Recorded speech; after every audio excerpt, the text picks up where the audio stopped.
Antejuicio candidatos es nuestro hashtag de la noche, y es que hoy la Corte Suprema de Justicia ha dado trámite a los procesos de antejuicio iniciados en contra de los hermanos Edgar y Manuel Barquín y de Jaime Martínez Loaiza, involucrados según la Comisión Internacional contra la Impunidad en Guatemala, CICIG, y el Ministerio Público en el llamado caso de lavado y política. Esto con el principal actor conocido como Francisco Chico Dólar. También se ha dado trámite a un proceso de antejuicio en contra del candidato a la presidencia de la coalición Creo Unionista, Roberto González Díaz Durán. Estos son los detalles de la nota y ya los comentamos con Antejuicio Candidatos. Las noticias nacionales son presentadas por Azúcar de Guatemala.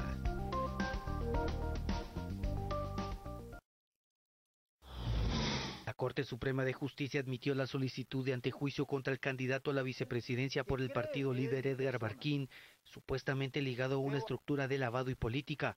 Según la CICIG y el MP, Barquín influenció para que Chico Dólar saliera librado de una investigación de la Superintendencia de Bancos por transacciones anómalas presuntamente del narcotráfico.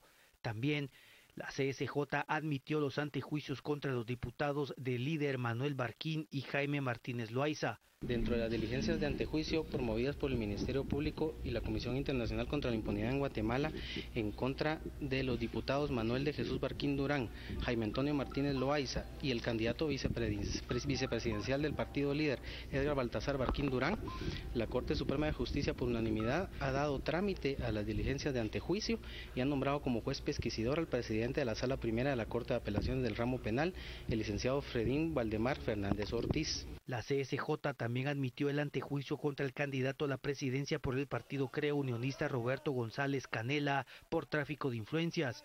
Según una denuncia en su contra, Canela intentó influir en un juez para que su sobrino saliera librado por agresión sexual. También ha admitido para su trámite por unanimidad Corte Suprema de Justicia, trámite para diligencias de antejuicio promovidas por Ivana María Luján Padilla de Salazar y Aura Elizabeth Padilla Arriaga de Villagrán en contra del candidato presidencial del partido Creo Unionista, Roberto González Díaz Durán. En este caso, el juez pesquisidor es el magistrado vocal segundo de la Sala Segunda de la Corte de Apelaciones del Ramo Penal, el licenciado Eduardo Galván Casasola. Los magistrados también dieron trámite de antejuicio contra el diputado Mario Rivera, de líder por el delito de enriquecimiento ilícito. Las noticias nacionales fueron presentadas por Azúcar de Guatemala. Antejuicio candidatos es nuestro hashtag de la noche. Hay que recordar que por estos casos, pues en su mayoría fue la visita realizada a la Organización de Estados Americanos, OEA, del candidato a la presidencia del Partido Libertad Democrática Renovada al líder Manuel Valdizón la semana anterior, asegurando de que lo que había por parte de la Comisión Internacional contra la Impunidad en Guatemala y el Ministerio Público era un complot para eliminar a ese partido político de la contienda electoral. Vámonos a las redes porque estamos esta noche con Antejuicio Candidatos como nuestro hashtag. Nos dice Omar: ¿qué ganamos los guatemaltecos con antejuicio candidatos si nunca llegan a algo concreto? A ver, hay que insistir en esto. El derecho de antejuicio es un derecho que sirve para resguardar al funcionario público en el ejercicio del poder y para aquellas personas que están corriendo la contienda electoral con el objetivo de que no se les hagan imputaciones espurias, ¿sí? Pero luego tendrá que ir, si es que se determina de esa manera, hacia los tribunales de justicia. No es un proceso expedito, no es un proceso rápido, toma tiempo. Habrá que ver cuál es verdaderamente la fundamentación de los casos, cuánta prueba documental, prueba científica existe en los casos como para poder llegar a una sentencia condenatoria. Hay que ser cautos y tener tiempo, no es de la noche a la mañana que se puede cambiar todo un sistema. Vámonos a las redes, estamos con Antejuicio Candidatos. Nos dice Josué: estos candidatos deberían de renunciar a poder optar a un cargo público por dignidad. El Estado no es un juego, dice Josué. Chofa nos plantea: ¿de qué nos sirven los antejuicios si al fin y al cabo los buenos igual estamos fritos, no hay luz al final del túnel? Mario nos plantea: si la CICIG presentó a la CSJ que estos candidatos son corruptos, pues que apliquen la ley. Es que no es tan solo así, Mario. Debido proceso. Hemos insistido, creo, en este espacio muchas veces, debido proceso. Hay que cumplir con todas las etapas procesales para efectivamente fortalecer el sistema y que este movimiento ciudadano tenga réditos a futuro y que nos pueda permitir a los guatemaltecos tener un sistema político y judicial en el cual creer. Juan Carlos, en verdad, esta pequeña esperanza que tenemos los guatemaltecos no se desaparezca. Sigo confundido por quién votar. Rodrigo demuestra que el OJ quiere ganarse la credibilidad de la población. Maricruz, ojalá que no vayan a salir con un sinfín de amparos o algunos de esos trucos legales. De eso no hay ninguna duda. No hay duda. Ninguna duda de que así va a ser. Ángel, hay algo que no entiendo. Si se pide el juicio para Barquín, Valdizón ya no podría participar en las elecciones.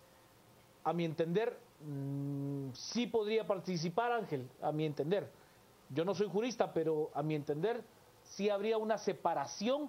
Hay otros analistas y otros juristas que le dicen que ante lo expreso en la ley electoral y de partidos políticos de que es un binomio, sería indivisible. Hay otros analistas jurídicos que le dicen que no, que usted no podría vulnerar el derecho de Manuel Valdizón de ser electo ante la imposibilidad de su compañero de fórmula de optar a un cargo de elección. Sería muy parecido al tema del caso de Suri, ¿no? Que se le juzga por algo que hizo su papá y ese ha sido parte de la argumentación, además de obviamente todos los antecedentes ya judiciales que se han utilizado para que ahora se dé el caso que ya conocemos. Buenas noches, Ana Lucía. Le doy la bienvenida. Y las buenas noches a Mario Rosales. Ana Lucía. Hizo campaña anticipada, Ana Lucía. Póngale multa o suspenda. Buenas noches, Ana Lucía, Juan Carlos y a la audiencia. Creo que acá debemos de ser un poco más prácticos, utilizar la razón y no tanto la emoción. Creo que el pronunciamiento de la Corte Suprema de Justicia en cuanto a darle vía libre a estos antejuicios, también hay que poner un poco los pies sobre la tierra y que no nos gane la emoción. Hoy, horas antes de que se supiera la decisión de los 13 magistrados de la Corte Suprema de Justicia, por la mañana el Tribunal Supremo Electoral daba ya la conferencia de prensa donde los partidos políticos en contienda se habían puesto de acuerdo en qué posición sus candidatos y su logotipo iba a aparecer o va a aparecer en la papeleta electoral para elegir presidente el 6 de septiembre. Uno pensaba hasta la 1 de la tarde, 2 de la tarde, que bueno, esto ya era cosa juzgada, ya había una papeleta, fotografías por las redes sociales, los medios presentando cómo será la papeleta el 6 de septiembre. Le voy a pedir a mis compañeros si podemos ilustrar, tan solo mostrando la imagen de la papeleta, de cómo quedará conformada, Mario. Y luego por la tarde se conoce esta decisión. En términos prácticos, a 33 días de ir a esa elección y por la mañana el Tribunal Supremo Electoral nos daba a conocer cómo va a ir esa papeleta para elegir presidente y vicepresidente, pues no hay que perderse mucho. ¿Qué va a pasar de aquí al 6 de septiembre?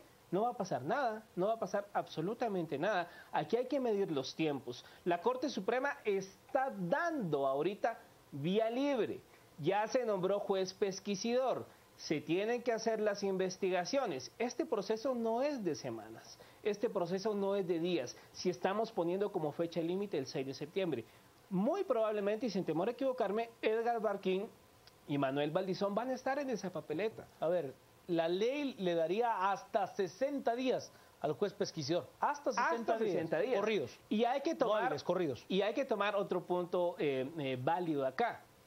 Solo hasta que un tribunal de sentencia determine si una persona es culpable o inocente, solo a este momento, en la hipótesis de que alguien sea declarado culpable, hasta ahí ya pierde todos sus derechos. Mientras sigue todo ese proceso, la persona goza e impera el principio de que todo mundo es presunción de inocencia, debido proceso, entonces, derecho de defensa. Acá hemos tenido suficiente análisis en las 8:45, donde incluso el abogado constitucionalista Oscar Comparini ha explicado acá, en el entendido de que ganara Manuel Valdizón y Edgar Barquín, incluso si no hay una sentencia firme y supongamos que le dictan prisión preventiva y capturan a Edgar Barquín, pues incluso hasta en el preventivo de la zona 18 le irían a poner el collar y el pin de vicepresidente.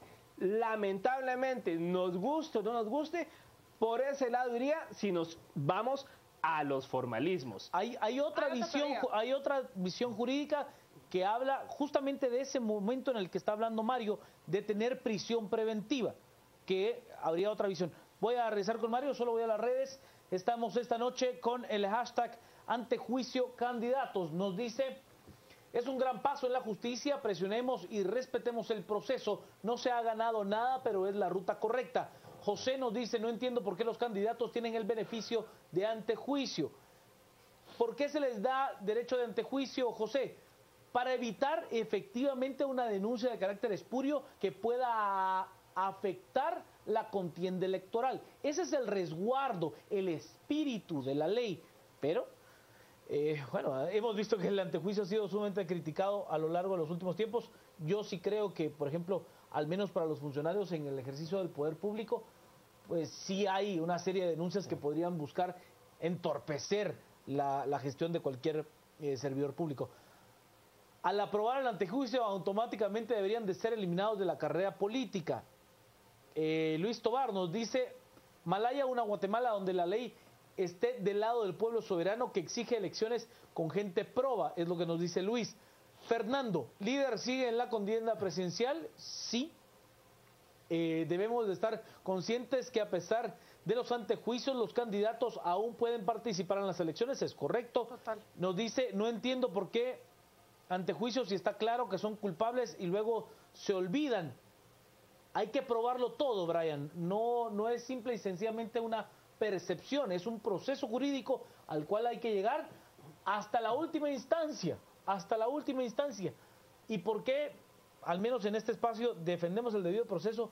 Porque es lo correcto. Claro. Así es. Aunque no nos guste. Aunque no nos guste, aunque los tiempos no casen, aunque se vayan a presentar cualquier cantidad de amparos, que seguramente llegará este proceso hasta la Corte de Constitucionalidad como última instancia.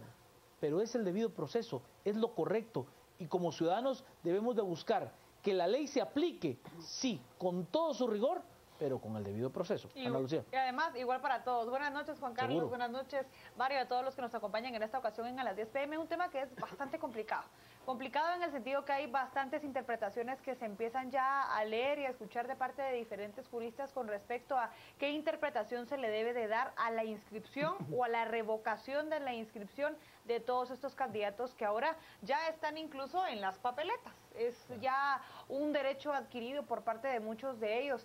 He empezado a observar que la mayoría de los tweets que nos envían a nosotros y con los cuales participan hacen alusión al artículo 113 de la Constitución, en el cual se habla de los requisitos que debería de tener un funcionario, y entre ellos destaca el tema de la idoneidad y también de la honorabilidad. Con este tema hay que ser un poco más razonables. Yo en alguna ocasión debo de confesar que me fui hacia esa interpretación, sobre todo con el caso de Alfonso Portillo, pero lo que hay que empezar a considerar también es que con respecto a esto, para que sea aplicado de esa manera el artículo, es decir, no permitir la inscripción de un candidato o revocar la inscripción de uno de ellos, amparándonos en ese artículo y de decir que alguien no es honorable, primero la ley debe de definir qué es honorable. Hasta el momento no se tiene ya una definición específica de decir honorable. Por honorable se entiende tales y tales y tales características. Además, no se tiene tampoco contemplado qué autoridad o qué cuerpo institucional dentro de las autoridades de nuestro país va a definir quién es honorable o quién no. ¿Por qué inicio con este primer punto, Juan Carlos y Mario?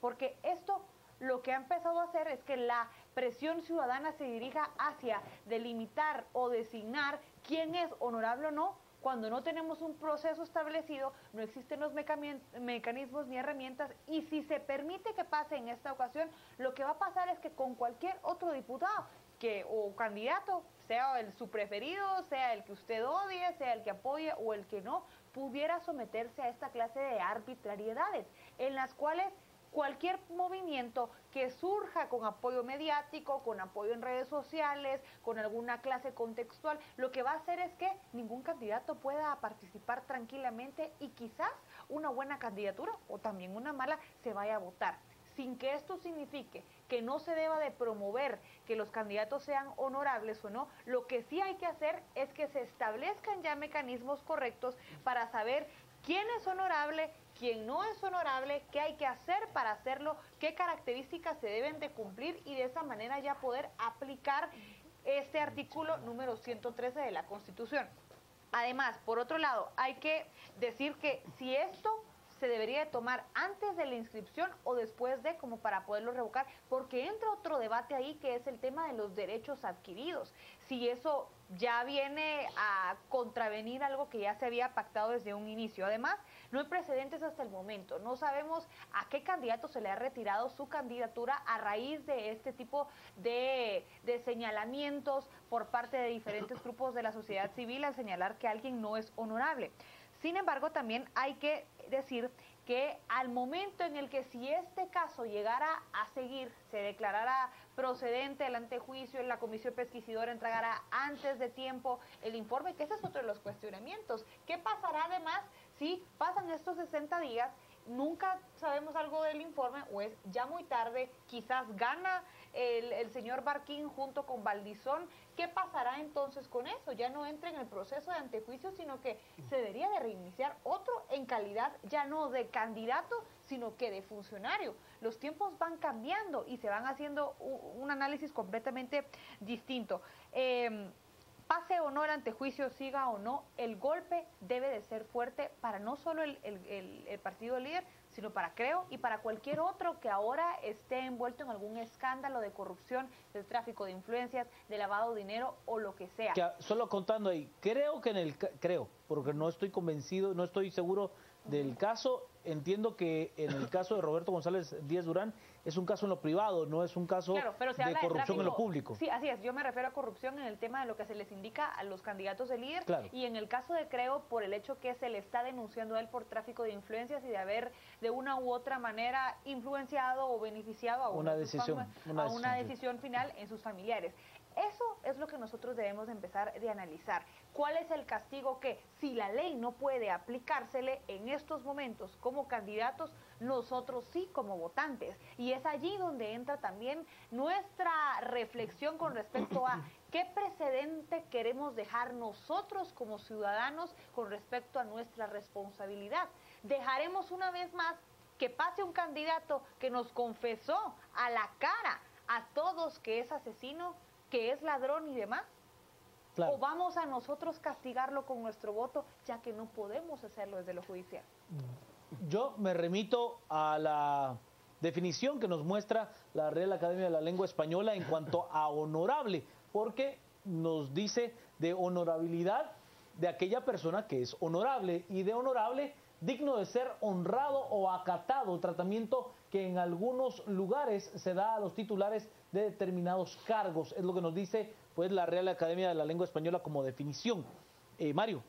Sí, yo solo quería hacer, digamos, un símil en este escenario en lo que ha pasado en el gobierno de Otto Pérez Molina y el contexto de llegar al 14 de enero de 2016 y entregar la banda presidencial, hacer un símil con el escenario electoral y Manuel Valdizón. Digamos que los sectores que sostienen la caída de Otto Pérez Molina, entiéndase, Embajada de Estados Unidos, algunas cámaras empresariales aglutinadas en CACIF, no es la postura gremial, cerrazón de filas de CACIF, no, hay cámaras que creen que el presidente se tiene que ir. Pero, digamos, el presidente Otto Pérez Molina, con todos los señalamientos, con un proceso de antejuicio que el Congreso de la República se ha hecho como que el sordo durante las últimas semanas, habrá que ver ahora ya el periodo de sesiones ordinarias, pero todo indica, o todo nos dice que el presidente Otto Pérez Molina va a entregar la banda presidencial el 14 de enero del 2016 a las 14 horas. ¿Qué nos hace pensar si ha sido un proceso exactamente igual aplicado a Manuel Valdizón, donde le desbaratan a su círculo, a su primer círculo de personas de confianza? ¿Qué nos hace pensar que Manuel Valdizón no va a estar en esa papeleta electoral? Yo lo que creo es que no nos debemos de perder mucho. Acá el Tribunal Supremo Electoral, con haber salido hoy, justamente hoy, yo no sé si fue coincidencia, si sabían algo, pero da mucha levanta mucha suspicacia. Precisamente hoy sale el Tribunal Supremo Electoral a hacer el sorteo de la papeleta, se define y se saca a los medios de comunicación, así va a ser la papeleta para elegir presidente y vicepresidente. Y en la tarde no consiguió la casilla. Claro, y líder está ahí, el logotipo está ahí. Sí. ¿Ya? Y entonces en horas de la tarde conocemos esto. Yo la verdad creo que no hay que perderse mucho. Y el tema de Manuel Valdizón como candidato, su partido político y su entorno. Que él lo niega, ¿eh? Que lo niega. Que él lo niega, él dice Pero el partido, nunca se refiere a mi partido. Claro, y dice, yo no estoy convocando a ninguna marcha. Y no soy secretario general, claro, no soy por supuesto. ni siquiera afiliado, dice él, ¿no? Pero entonces hagamos el símil, Juan Carlos. Es la misma postura del presidente Otto Pérez Molina. Yo no, o sea, yo fueron todos menos claro, yo. Sí, o sea, abusaron de mi confianza. Entonces, creo yo que no hay que perderse mucho. Es la misma estrategia. Desbaratar el círculo, el primer círculo de confianza de la figura. Otto Pérez llegará el 14 a las 14. Manuel Valdizón estará en esa papeleta. O sea, nos guste o no nos guste, pero yo así veo el escenario. Vámonos a las redes. Ahora voy a Ana Lucía, porque estamos con antejuicio candidatos, como nuestro hashtag de la noche nos plantea. Pues como guatemaltecos tenemos la obligación de presionar al Congreso para que no sea así. Jorge Mario nos plantea la única forma de salvarnos de ese desastre que se avecina es venciéndolos en las urnas. Roberto, Sí. por lo que explican cómo vamos a seguir manifestando, como que vamos a seguir manifestando hasta las Navidades, es lo que nos dicen. ¿Por qué es más importante el derecho de ser electo que nuestro derecho de elegir beneficio colectivo al particular? Hay algunas visiones jurídicas que aplican esta visión que nos dice José, que a ver, que es que el derecho de una persona a ser electo no es superior al derecho colectivo y es una visión que se viene manejando dentro de algunos juristas al respecto. Y que tiene su base constitucional, Por supuesto, por supuesto. De las bases de... Francisco, ¿será que estas noticias llegan al interior del país? Yo creo que estamos desestimando y damos por sentado que en el interior del país la gente no se entera de nada, cosa que no es cierta. Hay otras motivaciones, que eso es diferente, pero no es que esté desinformada. Pero la gente está consciente. Claro, o sea, yo difiero de ese planteamiento. Alejandro, la población debe ser fiscalizador, siguiendo el debido proceso. No se debe dejar de hacer presión que se cumpla la ley. Presidenciables desgastados, la ciudadanía cada día más apática, sin opciones. Es lo que nos plantea Eric. Estoy de acuerdo que no nos gane la emoción. Lo que no podemos es dejar de presionar para que lo metan a juicio rápido. Eso es correcto. Apoyar y presionar para que el proceso legal continúe hasta el final. Y nos dice, es su obligación cívica. Es lo que nos dice Patojo Chispudo. Hugo, independientemente de los tiempos políticos, lo importante es que los procesos judiciales avancen y sean condenados. Ana Lucía. Ahora, la otra teoría que ya no tuvimos tiempo de ahondar o de discutir era la que muchas personas señalan con respecto a que cuando se le dicta prisión preventiva a alguien que está siguiendo un proceso de antejuicio, se le pudiera o no suspender sus derechos políticos. Algunas personas señalan que sí, es el criterio de algunos y que se había venido realizando con algunos de los candidatos a diputados, que si se le llegaba ya a dictar prisión preventiva, pudiera entonces ya no participar como tal. Esa misma interpretación hay que llevarla a los altos mandos o a las altas candidaturas como estas que buscan la vicepresidencia de la República, y que si uno de ellos estaría, ya no existiría tal binomio presidencial y por ende no podría participar el partido.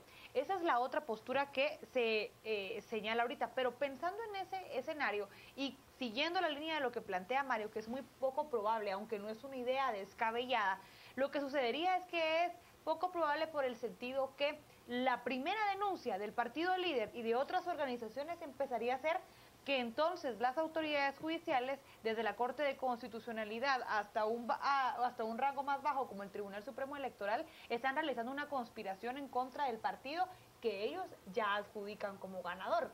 Si desde ese momento han empezado ya a presentar encuestas en las cuales dicen que van a ganar en primera vuelta, aunque todos sabemos que eso no va a pasar así, imaginémonos que por que alguien los descalifica y no pueden participar, el caos también que se generaría a raíz de lo que vendría organizando el partido líder. Ahora bien, la discusión que solo construyo en lo que dice Ana Lucía y cómo es la forma en la que los políticos manipulan el discurso. A ver, lo que dijo en la entrevista que le hacía Fernando del Rincón a Manuel Valdizón, él decía reivindicar pues el planteamiento de las personas que salen a manifestar los sábados, y sabemos perfectamente de que eso no es así, y que la manifestación continua de los más de 15 sábados continuos que la gente se ha hecho presente en la plaza difiere en mucho del planteamiento de Manuel Valdizón, pero él sí juega con ese doble discurso, es decir, yo reivindico los planteamientos de la gente, y a mi parecer, a partir de esa manipulación del discurso, lo primero que haría él, siendo candidato a la presidencia, como lo dijo en el momento de ser proclamado, es reivindicar las manifestaciones y buscar una Asamblea Nacional Constituyente. Lo que hay que tener cuidado, y es que hay que saber también que es el miedo que genera este tipo de acciones, si es que en caso sucedieran, es decir, que les anularan la participación bajo esta argumentación que nosotros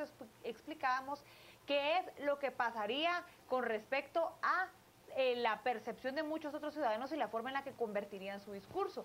Ejemplo claro, Alfonso Portillo hace tan solo poco, cuando fue extraditado, la manera en la que fue llevado, eso ayudó a su victimización y por ende a que muchas personas se fueran uniendo hacia él, compadeciéndolo y además apoyándolo. Lo mismo pasó también en su momento con el partido UNE en las elecciones pasadas, cuando a Sandra Torres se le prohíbe participar como candidata a la presidencia y vemos el efecto que tiene entonces sobre las candidaturas de los diputados. Entraron más de 40 diputados, siendo en ese entonces una bancada fuertísima que después de todo sabemos la historia, pero sabemos el efecto que eso causa al momento en el que alguien manipula un discurso y ellos se convierten en víctimas. Veamos, me dañaron mis derechos como ciudadano y me trataron injustamente estando en un grave estado de salud. Lo mismo con Efraín Rasmón también. Sandra Torres, yo soy mujer, soy una mujer soy una madre soltera y vemos el efecto que pasa. Entonces hay que tener también cuidado con que si eso se llegara a suceder, el partido líder lo utilizara a su favor y tuviéramos un efecto aún más negativo. Lo que hay que promover, terminando en mi idea, es la discusión que debe tener ahora sí la Corte de Constitucionalidad, porque ahora, en este momento, no hay reglas claras ni procedimientos y mecanismos concretos. No se sabe qué es honorabilidad, quién es honorable, quién lo delimita, en qué momento se pierden los derechos políticos, quién puede decir eso, si existe esto de la prisión preventiva o que procede el antejuicio, en qué momento pierde un candidato sus derechos políticos, cuando inicia la investigación o cuando ya es condenado. Esa es la discusión de los magistrados. Vámonos a las redes, tenemos bastantes mensajes. Por cierto, ya somos el tema más comentado hasta ahora en Twitter, con antejuicio candidatos. Nos dice Katy, no se hagan bolas, el antejuicio no impide que los candidatos participen en la contienda electoral, eso es correcto. Diego Murga nos plantea, por más rápido que se lleve el proceso, no creo que prospere antes del 6 de septiembre, castiguemos a los corruptos con el voto. Nos dice, todos sabemos que no va a suceder, el tiempo y el viento se lo llevará todo, es lo que plantea Guti. ¿Podrían llegar a tener un vicepresidente que gobierne en la cárcel? Es lo que nos plantean. Julian, ¿y la honorabilidad? ¿Por qué el TSE no se pronuncia? Es que es un tema bien complejo, la verdad. Yo no sé, a mí la aplicación per se del artículo 113 de la Constitución Política de la República de Guatemala me deja... Es que es una redacción demasiado romántica, ¿no? Sí, muy abierta. Honorable, se aplica a la persona que actúa con honradez, de modo que es digna de ser respetada. Es tan difícil, es lo que nos plantea Giovanni. Sí, el tema es que cualquier persona puede ser sujeto a decir que no es honorable, que no es honorable. No podría, y puede ser movilizado o manejado, manipulado, cualquier otro concepto a raíz de X o Y situación. Es que, a ver, ¿a qué nos referimos de que fuera medible? Ahora voy, Mario. ¿A qué nos referimos de que sea medible?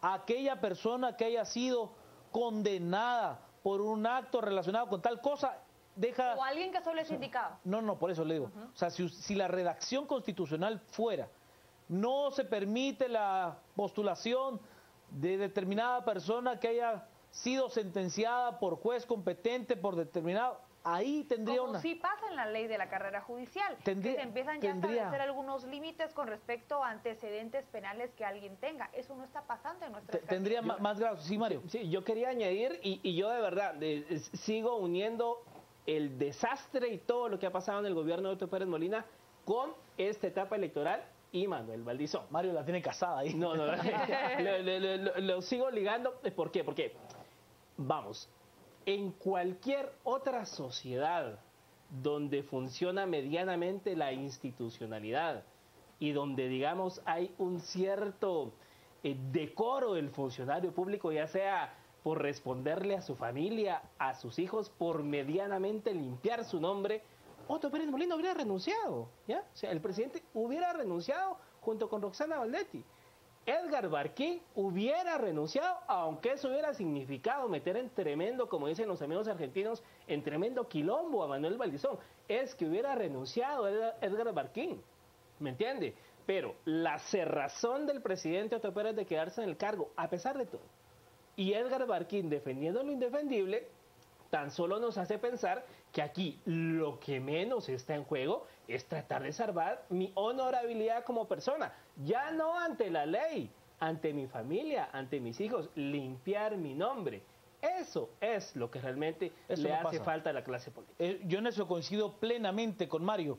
Aquella persona que antepone su nombre y su honra en pro de darle a su familia el respeto de que su nombre vale, eso tiene un costo muy superior. Y por supuesto que lo que habría que preguntarse, y creo que es la reflexión que hay que hacer, es si esa persona a la que se le acusa con prueba documental, con prueba científica, aún así no haya sido condenado en juicio y que debe de enfrentar un debido proceso, es de verdad lo deseable para un puesto de tan alta jerarquía como la vicepresidencia de la República. No es que usted lo esté condenando, ¿sí? Eso lo hacen las leyes, lo hacen los jueces. Es que si usted cree que es lo deseable para ocupar tan alto puesto, esa es la gran pregunta. Vamos a la pausa. Gracias a Rosario Orellana por los deportes. Vámonos ahora a las redes. Tenemos muchísimos mensajes con nuestro hashtag, que es Antejuicio Candidatos. Si van a investigar, que sea parejo, es lo que dice Elizabeth. Carlos, los demás partidos han de tener sus delitos mayores y por eso los protegen, denles antejuicio a todos, es lo que dice Carlos. Quetzalumán, conociendo lo lento del proceso de antejuicio candidatos, el TSE al menos debería de publicar una lista negra, es lo que dice Quetzalumán. Eddie, estoy de acuerdo con Mario, lo que tenemos es un gobierno igual y más corrupto, por eso hay que pararle el carro ya, es lo que dice Eddie.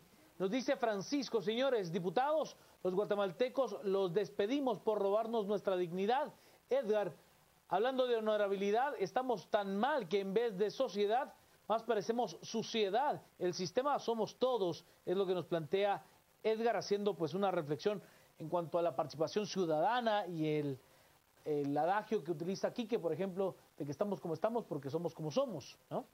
Rolando, todos deben ser investigados, hay partidos que no han sido investigados, ¿por qué? ¿Será que tienen preferencias? Es lo que nos dice Rolando.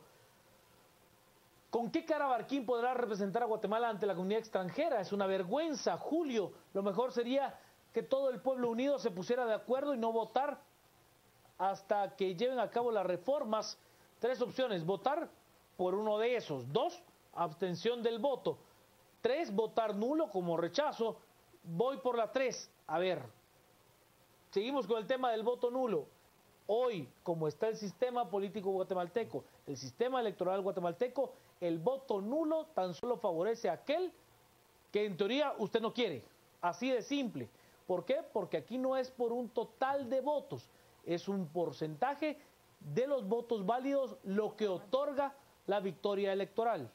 Entonces, si usted tiene menos votos válidos, usted necesita, pues efectivamente, o sea, si usted tiene menos votos válidos, usted necesita menos votos para ganar la contienda electoral. Así de simple es la historia. Mario. Sí, aquí creo yo, Juan Carlos, que debemos también reparar en el aspecto que vamos a ir a un 6 de septiembre, o sea, eso es inevitable. Al final creo yo que tal como dicen varios colegas al hacer el análisis, acá ese concepto de respetar la institucionalidad, tanto los que se opusieron a que se fuera del gobierno Otto Pérez Molina, como los que se opusieron a retrasar las elecciones, el concepto de respetar la institucionalidad, entre comillas, realmente se convirtió en amañar, realmente se convirtió en defender lo indefendible, en defender a gente corrupta, en defender candidaturas sin sentido y candidaturas cuestionadas. Tan fácil que era, y yo sigo atando una cosa con la otra, tan fácil que era que el presidente Otto Pérez renunciara, subiera Alejandro Maldonado, se buscara otro vicepresidente en el Congreso, se movieran las elecciones para noviembre, entraran las reformas en vigencia y no estaríamos hoy por hoy conociendo estos casos. Al final tendremos un gobierno y un presidente sumamente debilitado. Ya lo que salga a decir el presidente de la República en conferencias de prensa a nadie le hace sentido. Entregar a esa banda presidencial. Vamos al 6 de septiembre con estas candidaturas cuestionadas. Y retomando un tuit de uno de los televidentes acá que decía: si Edgar Barquín tuviese honorabilidad ya hubiera renunciado, pero no lo va a hacer, como no lo hizo el presidente Otto Pérez Molina. Entonces vamos en estas condiciones. Al final, la única herramienta que veo yo acá que todavía tienen los guatemaltecos, todos los que estamos indignados, molestos, enojados, frustrados, es ir a votar. En ese sistema, acomodé, pero es lo único que puede contar, es ir a votar. Y votar por uno que esté inscrito. O sea, así Claro, de sencillo. Es o sea, ir a por uno que votar esté inscrito. porque al final es lo único, Juan Carlos, es lo único. Si definitivamente, porque también hay que tomar en cuenta algo, estamos dando por sentado de que Manuel Valdizón será el próximo presidente. Miren todo lo que se ha desquebrajado acá en cuestión de semanas. Falta mucha agua que corra de aquí a la segunda vuelta, el 25 de octubre, porque habrá segunda vuelta, eso hay que decirlo también. Ah, no, seguramente. Yo no veo el escenario de que hay alguno. ¿Sabe cómo sí lo veo? Cuando tomemos esa actitud de yo no creo en ninguno, entonces voy a votar nulo, porque allí usted necesita una menor cantidad de votos válidos para poder llegar a ese margen del 50+1.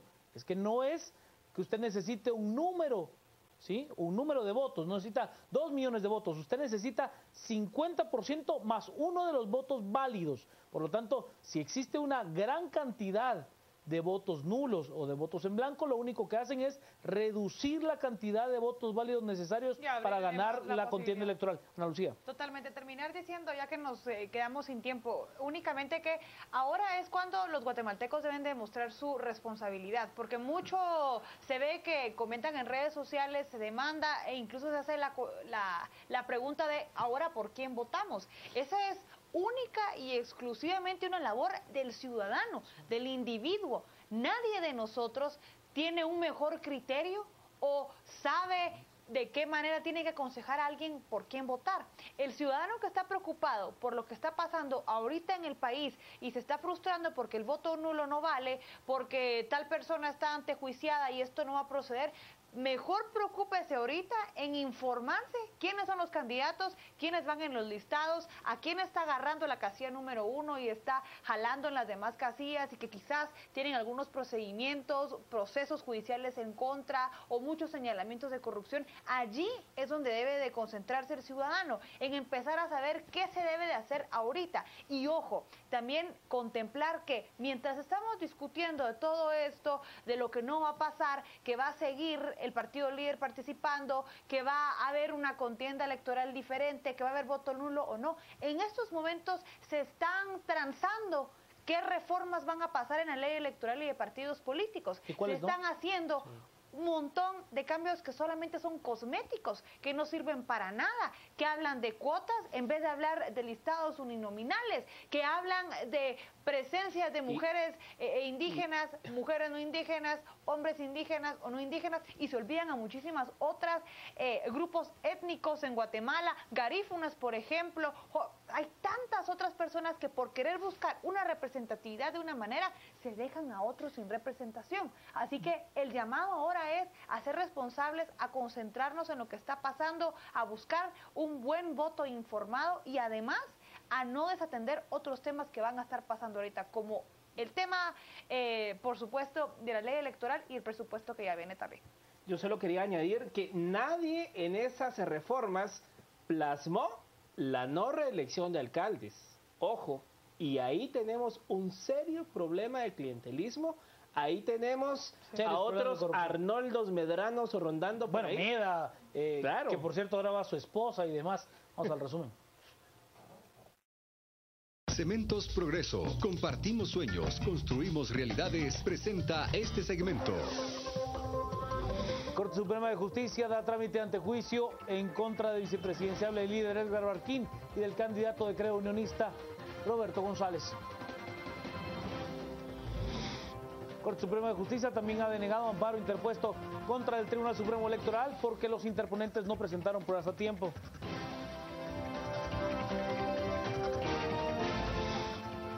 Reino Unido endurece medidas contra migrantes, obligará a caseros a expulsarlos, so pena de cárcel.